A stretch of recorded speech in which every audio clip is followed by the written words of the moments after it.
Hello everyone, अस्सलाम वालेकुम। कैसे हो आप सब लोग? उम्मीद है कि आप सभी बिल्कुल ठीक होंगे, खैरियत से होंगे। मैं भी बिल्कुल ठीक हूँ। Welcome back to my channel.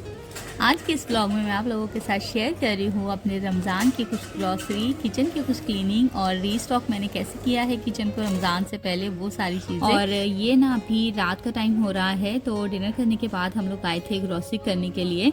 और अपनी ग्रॉसरी को ना मैंने 2 पार्ट्स में डिवाइड किया है। पहले मैं ग्रॉसरी शॉपिंग करूँगी, जिससे मैं रीस्टॉक करूँगी अपनी किचन को, और जब मैं फूड प्रिपरेशन करूँगी तो उसके लिए मैं अलग से शॉपिंग करने के लिए आऊँगी। क्योंकि एक तो ग्रॉसरी करना ना बहुत मुश्किल काम है, क्योंकि जब आप मॉल में आते हो ना तो 2 से 3 घंटे आपके ऐसे ही गुजर जाते हैं। और यहाँ पे अगर ऑफ़र लगी हो स्पेशली कुछ फूड पे या फिर समथिंग चीज़ों पे, तो फिर आप वो सभी चीज़ें भी देखने लगते हो। तो बस मेरे साथ भी यहाँ पे ना काफ़ी मेरा टाइम गुजर जाता है। तो इसीलिए बस मेरा था कि मैं थोड़ा थोड़ा करके करूँगी, स्टेप बाय स्टेप करूँगी, और ये सारी चीज़ें आप लोगों के साथ भी स्टेप बाय स्टेप शेयर करूँगी। अगर मैं सारी चीज़ें एक साथ करने जाऊँगी ना तो घर पे जाने के बाद ये काम ख़त्म ही नहीं होंगे। तो इसीलिए बस, और यहाँ पे ना हमारी ग्रॉसरी ख़त्म हो गई है। अब हम घर जाएंगे।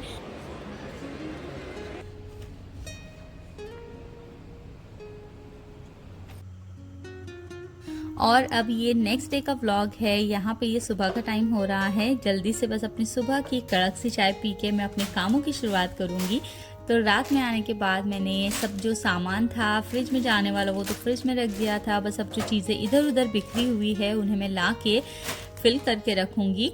और ज़्यादातर मैं कोशिश करती हूँ कि मैं अपना काम ना साथ के पापा और साथ के स्कूल और ऑफिस जाने के बाद ही शुरू कर दूँ, क्योंकि मैं भी इतनी कोई जल्दी नहीं उठती। वो आराम से 10 या फिर 10:30 बजे तक उठती है, और उसके उठने के बाद में काम करना थोड़ा मुश्किल होता है। तो मैं कोशिश करती हूँ उसके उठने से पहले कर लूँ।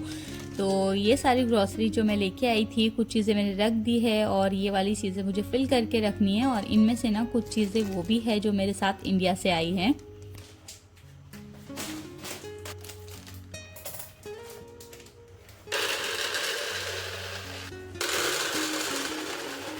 तो यहाँ पे ना मैं काबुली चना और ब्लैक कलर का चना जो लेके आई थी, इसे मैं फिल करके रख दूँगी, और थोड़ा जो है वो मैं भिगो के रख दूँगी ताकि मैं फूड प्रेप कर सकूँ इससे। सबसे ज़्यादा जो हम रमज़ान में यूज़ करते हैं ना, तो वो ये ब्लैक कलर का चना और वाइट चना ही होता है। तो मैं थोड़ा ज़्यादा ही लेके आई थी ताकि ये मुझे पूरा मंथ चल जाए। और साथ ही साथ ना आज मैं अपना फ्रीज़र भी खाली करूँगी, क्योंकि वहाँ पे मैंने ढेर सारी चीज़ें रखी हुई है।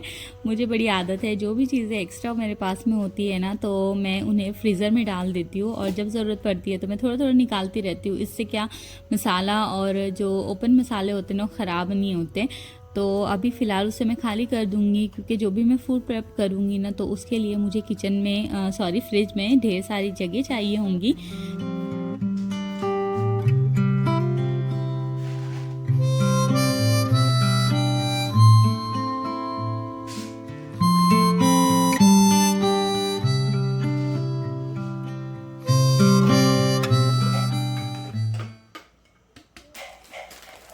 सारा सामान अपने कंटेनर्स में फिल करके मैं इसे ऑर्गेनाइज कर दूंगी अपनी इस वाइट शेल्फ में।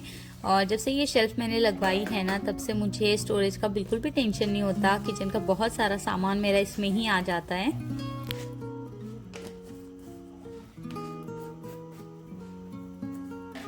रमज़ान से पहले ना किचन की क्लीनिंग मुझे लगता है बहुत ज़्यादा ज़रूरी है।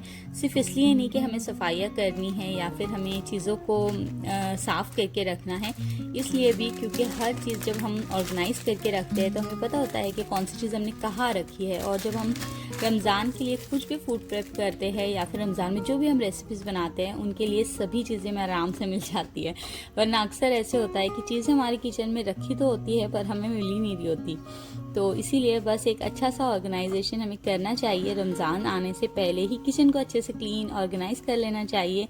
और साथ ही अगर कोई चीज़ ख़त्म हो गई हो तो उसे हम पहले ही ऑर्डर करके मंगवा सकते हैं। जब भी रमज़ान आते हैं ना, तो हम लेडीज़ के काम दुगने से तिगने हो जाते हैं। बस हम यही कोशिश करते हैं कि हम इस तरह के काम करके रख ले जो कि हमें रमज़ान में थोड़ी आसानियाँ हो जाए। तो बस इसी तरह से फूड प्रेप कर लेंगे, किचन की क्लीनिंग वगैरह कर लेंगे, ताकि रमज़ान में ना हमारे लिए बहुत आसानी रहे।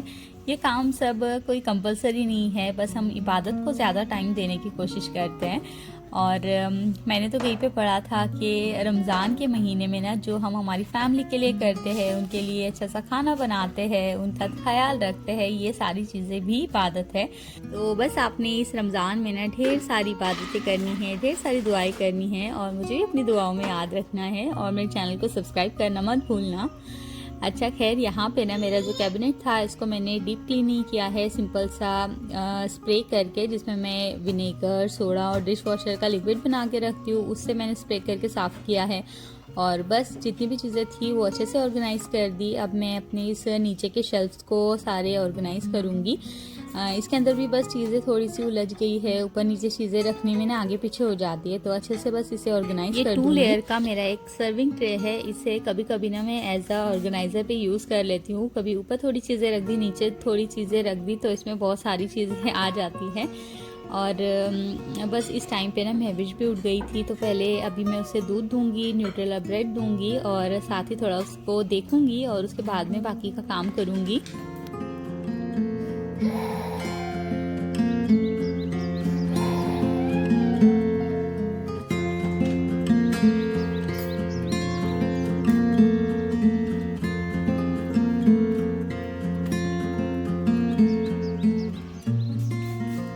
ग्रॉसरी शॉपिंग में बल्क में की गई शॉपिंग हमेशा ही हमारे लिए फ़ायदेमंद होती है, क्योंकि एक तो ये चीज़ें हमें काफ़ी दिनों तक चल जाती है और साथ ही इससे हमारे थोड़े पैसे भी सेव हो जाते हैं। तो जब भी रमज़ान आते हैं ना, तो यहाँ पे तो चीज़ों पे बहुत सारी ऑफ़र लगना शुरू हो जाती है। तो मैं ऐसे ही करती हूँ कि मैं एक्स्ट्रा चीज़ें ख़रीद लेती हूँ, या फिर बाय वन गेट वन जो भी मिल रहा हो ना वो मैं ज़रूर ले लेती हूँ। जो चीज़ें हमें आगे भी यूज़ आने वाली हो, या फिर जो चीज़ें ख़राब नहीं होती, स्पेशली जो चीज़ें ड्राई होती है, तो इन्हें आप इजीली स्टोर करके रख सकते हो। 2 या 3 महीने तक ये बिल्कुल ख़राब नहीं होते और बहुत अच्छे से रहते हैं। किचन के सारे जार्स फिल करने के बाद जो भी दूसरा सामान बच जाता है, उन्हें रखने के लिए मैंने एक बॉक्स रखा हुआ है बड़ा, जिसमें मैं सारा सामान रखती हूँ साइड में, और जब भी मुझे ज़रूरत पड़ती है ना तो बस मैं उसमें से निकाल के यूज़ करती हूँ। और इस तरह का जो भी ड्राई सामान होता है ना, वो काफ़ी दिनों तक अच्छा ही रहता है, ख़राब बिल्कुल भी नहीं होता। तो इसकी अगर आप एक्स्ट्रा शॉपिंग भी कर लेना तो ये आपको काफ़ी दिन चल जाएगा। तो बस मैंने इसी तरह से कुछ चीज़ें इंडिया से लाई थी, वो मैं इसमें रख दूंगी, और कुछ चीज़ें मैंने खुद खरीदी थी। वैसे ये बॉक्स स्पेशली आटे और चावल के लिए मैंने खरीदा था, इसके ऊपर का ढक्कन भी खुलता है, तो आराम से कुछ भी चीज़ इससे निकालना बहुत आसान है। पर ज़्यादातर ना मैं इसे इस तरह से कोई भी सामान एक्स्ट्रा रखने के लिए यूज़ करती हूँ।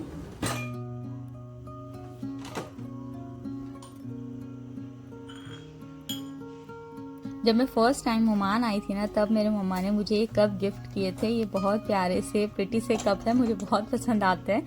कोई भी गेस्ट आते हैं ना तो इसी के अंदर मैं सर्व करती हूँ चीज़ें। और इस ड्रॉर को भी ना अभी मैं थोड़ा साफ़ कर रही हूँ। वैसे ये साफ़ ही था, पर चीज़ें बस थोड़ी इसके अंदर बिगड़ गई थी। अच्छे से मैं अभी इसे ऑर्गेनाइज़ कर दूँगी। जब हम रेगुलर चीज़ें कोई यूज़ करते हैं ना, तो बस जल्दी जल्दी रखने में ना चीज़ें आगे पीछे हो जाती है, तो बस वही मुझे ठीक करना था। यहाँ पे 3 ड्रॉर लगे हुए हैं, जिसमें सबसे ऊपर वाला ड्रॉर मेरे स्पाइस रैक है, पर उसमें ना स्पाइस के जो जार है वो उनके लिड इतने ख़राब हो गए। अब मैं सोच रही हूँ कि या तो मैं उन्हें चेंज कर दूँ या फिर नए ही मंगवा लूँ। जितने भी जार्स हमारे किचन में आते हैं ना, उन सबको यूज़ करके उनके लिड को सेम पेंट करके मैंने उस स्पाइस रैक को ऑर्गेनाइज़ किया था।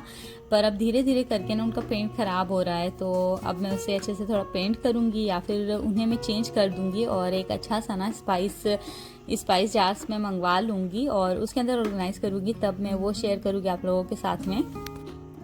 कुछ अप्लाइंसेस हमारे किचन में ऐसे होते हैं जो कि हम हमेशा ही यूज़ करते हैं, पर उन्हें साफ़ करने का बिल्कुल भी टाइम नहीं मिल पाता।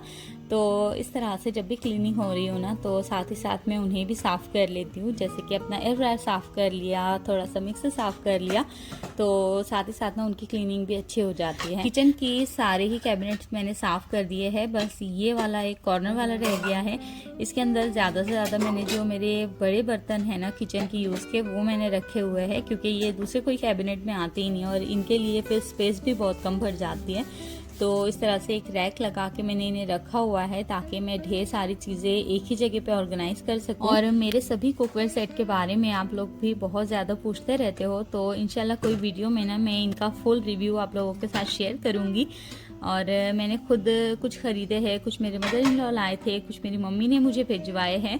तो इस तरह से मेरे पास में ढेर सारे कुकवेयर सेट है और सभी माशाल्लाह से बहुत अच्छे हैं। काफ़ी टाइम से मैं इन्हें यूज़ कर रही हूँ, ऑलमोस्ट 1 ईयर होने आया है, फिर भी आज भी ये वैसे के वैसे ही हैं।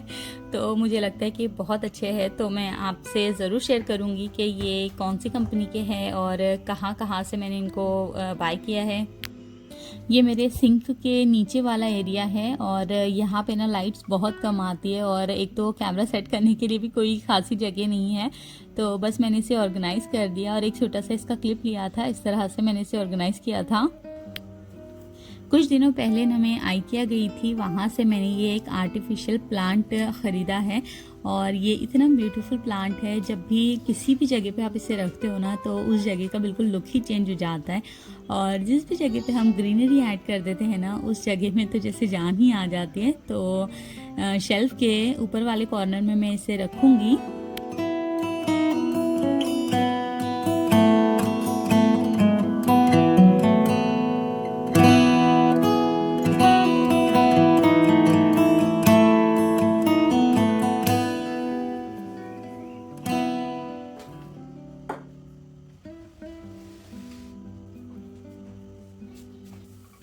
अब किचन की क्लीनिंग में सबसे फेवरेट वाला काम मैं अपना करूँगी और वो है इस काउंटर टॉप की सफाई।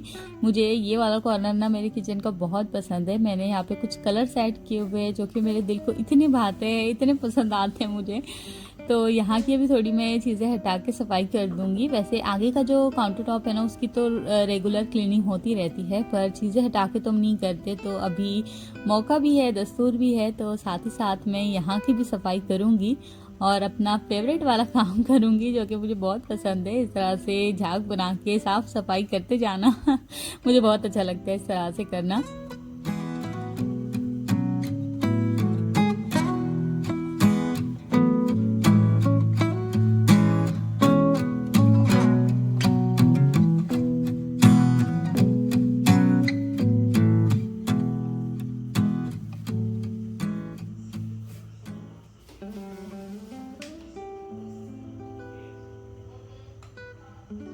मेरे किचन का सबसे ज़्यादा यूज़ होने वाला कॉर्नर यही है। ज़्यादातर कुकिंग भी मेरी यही होती है और सारी चीज़ों के काम भी मेरे यही होते हैं।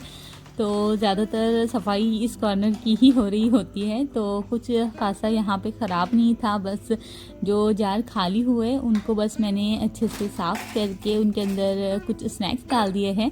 और यहाँ की चीज़ें ना मैं अक्सर बदलती रहती हूँ, कभी थोड़ा चीज़ बाकी रह गई हो ना बस उसे खाली करके दूसरी चीज़ उसमें फिल करके रख दूँगी। और रेगुलर ही यूज़ होने वाली ज़्यादातर चीज़ें रखी है, जैसे नमक, लाल मिर्च, धनिया पाउडर, जो चीज़ें हमें लगती है, राई, ज़ीरा, और बस अपने स्पून्स रखे हैं। और साथ ही रेगुलर यूज़ होने वाली चीज़ें होती है जैसे ऑयल की बॉटल और स्नैक्स वगैरह, बस बच्चों की वही मैंने चीज़ें रखी है। मुझे लगता है कि अगर आप काउंटर टॉप पे इस तरह की चीज़ें रखते हो ना जो आप रेगुलर कुकिंग में यूज़ करते हो तो आपकी कुकिंग बहुत ज़्यादा आसान हो जाती है और कुकिंग करते वक्त में आपको ज़्यादा टाइम नहीं लगता। तो काउंटर टॉप को हमें अच्छे से सेट करना भी बहुत ज़्यादा ज़रूरी है। तो इस कॉर्नर की काउंटर टॉप की सफाई भी मेरी हो गई है। यहाँ पे कोई ज़्यादा चीज़ें नहीं रखी हुई, इसे क्लीन करके बस अब मैं चाय बनने के लिए रखूँगी। और इतना ही काम करते हुए, इतनी ही वीडियो शूट करते हुए मुझे शाम हो गई है। अभी ये शाम का टाइम होने लगा है, तो ये मैं बस चाय बनाऊंगी और मेरे हस्बैंड अब थोड़ी देर में आते ही होंगे। और जब भी मैं अपनी वीडियो शूट कर रही हूँ ना तो मेरा लंच या फिर ब्रेकफास्ट ना स्किप हो जाता है। तो आज तो मेरे लंच और ब्रेकफास्ट दोनों ही स्किप हो गया है। तो बस अभी चाय के साथ में ना मैं कुछ स्नैक्स ले लूँगी और अब मुझे डिनर बनाने में बहुत मज़ा आएगा क्योंकि इस तरह से किचन क्लीन होना और तो आपको काम करने में बहुत मज़ा आता है। तो बस अभी मैं डिनर बनाने की तैयारी करूँगी, साथ ही अभी मैं कुछ स्नैक्स निकाल रही हूँ। और आज की वीडियो को मैं यही पे एंड करती हूँ। आई एम श्योर आज की वीडियो में आप लोगों को बहुत मज़ा आया होगा और इस वीडियो को प्लीज़ लाइक, शेयर, सब्सक्राइब करना मत भूलना। इंशाल्लाह हम नेक्स्ट वीडियो में मिलेंगे, तब तक के लिए अल्लाह हाफ़िज़।